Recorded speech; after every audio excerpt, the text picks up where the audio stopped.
Bonjour les amis, bienvenue dans l'atelier dessin de la forêt de Théo. Aujourd'hui, nous allons apprendre à dessiner une chouette, la grande veilleuse silencieuse de la forêt. C'est parti! On commence par tracer un petit trait en haut de la feuille. Ce petit trait va devenir le début de la tête de notre chouette. Ensuite, on prolonge ce trait avec une grande courbe qui monte, qui tourne doucement, puis qui redescend.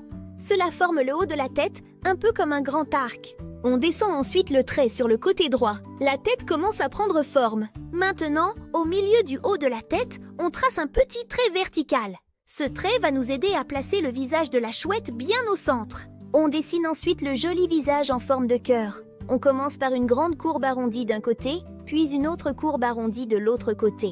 Les deux courbes se rejoignent vers le bas, au centre du visage.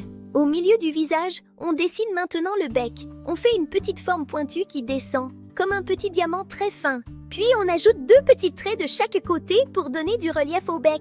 Maintenant, dessinons les yeux. On place deux grands yeux, un à gauche et un à droite du bec. Ils doivent être à peu près à la même hauteur. On colorie l'intérieur des yeux en noir, en laissant un petit point blanc si on veut donner de la lumière au regard. Maintenant, on descend vers le corps. Depuis le côté droit de la tête, on trace une grande ligne qui descend doucement. Elle forme le dos et le côté du corps de la chouette. Puis, de l'autre côté, on dessine une grande courbe arrondie qui descend aussi. Cette courbe forme le ventre et le bas du corps. Dessinons maintenant les pattes. Sous le corps, on trace deux petites pattes fines. Chaque patte descend légèrement, puis se plie un peu. Au bout de la première patte, on dessine les doigts. On fait plusieurs petits traits courbés, puis on termine par de petites griffes en forme de crochet. On fait la même chose pour l'autre patte. Des petits doigts, puis des griffes noires au bout. Attention, les griffes doivent être petites, mais bien visibles, parce que notre chouette doit pouvoir s'accrocher aux branches.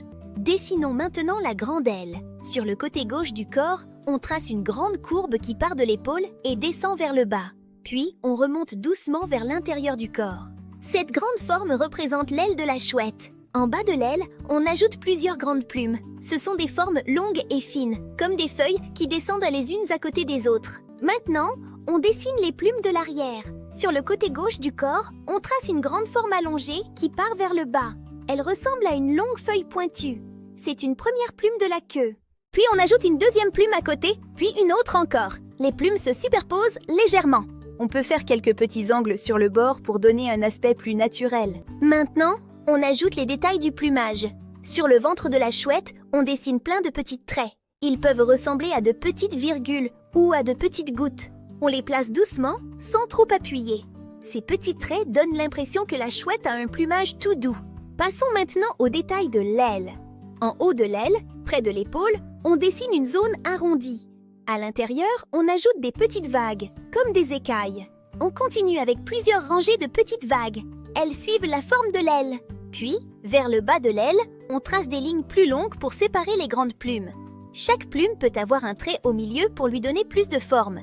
On ajoute encore quelques détails sur les plumes de la queue. On trace des lignes longues et fines dans chaque plume.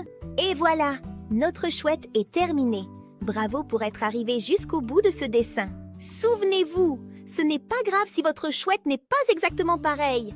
Chaque chouette de la forêt a son propre regard, son propre plumage et sa propre histoire. Prenez soin de vous et on vous dit à bientôt dans la forêt de Théo.